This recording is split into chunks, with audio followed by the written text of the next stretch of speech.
احنا فين النهارده؟ احنا النهارده في شبرا في شارع الترع، من اقدم المحلات في شبرا. محل من 62 سنه. محل مين؟ مجوهرات السعاده. تعالى معايا في اصل الحكايه نشوف مع بعض خواجه عريان. واصل الحكايه الحلقه المره دي غير عاديه. الحلقه المره دي من 62 سنه بنحكي قصه من 62 سنه اقدم محل في شبرا. ايه الحكايه وايه الموضوع وايه الاسرار؟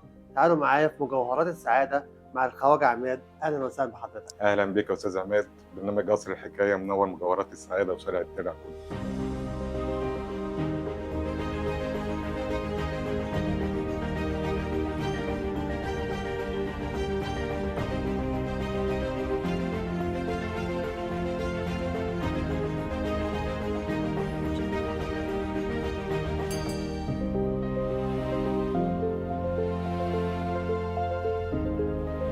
وفي اصل الحكايه عايزين نعرف ازاي دخلت مجال الدعم.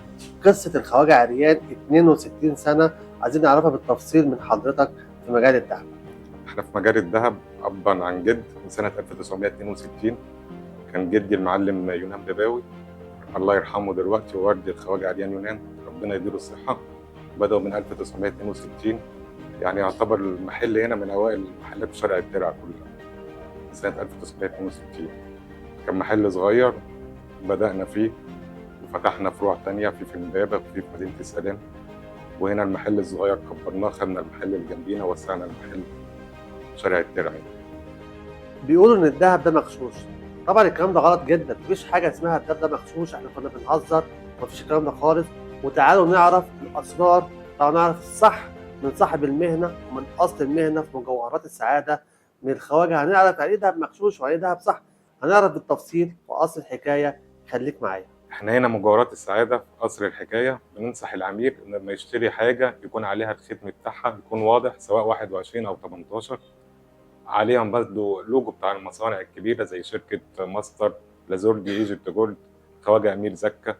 كل دي حاجات مضمونة ومعروفة في السوق، وبياخد فاتورة بالوزن بكل حاجة باسم الشركة اللي مصنعاها، وبيشتري من مكان موثوق زي من عندنا مثلا كده في مجوهرات السعادة.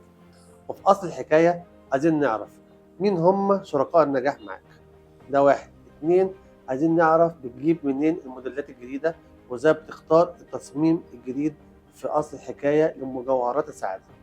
وبالنسبة للنجاح طبعا بنشكر العملاء بتوعنا اللي بيثقوا فينا وبيتعاملوا معانا، والزباين من زمان يعني في جدود هنا وبيجي أحفادهم، دول طبعا سبب النجاح.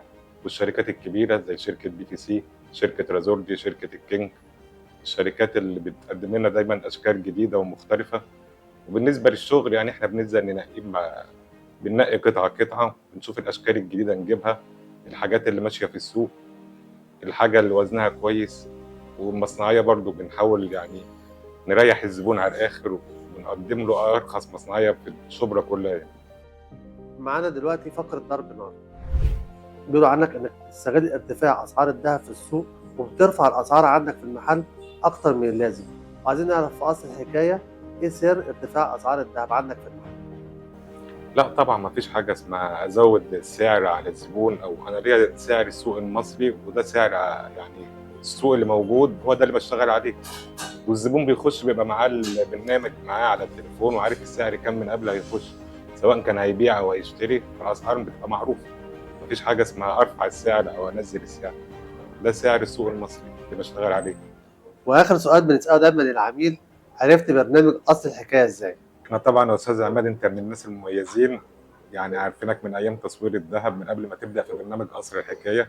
بعد كده تابعنا برنامج قصر الحكاية مع الزملاء اللي صورت معاهم، وأنت طبعا يعني غني عن التعريف. وزي ما اتعودنا دايما ان الضيف هو اللي بيختم الحلقه. انتظرونا في برنامج قصر الحكاية يوم الخميس مع عماد كودك ومجوهرات السعادة.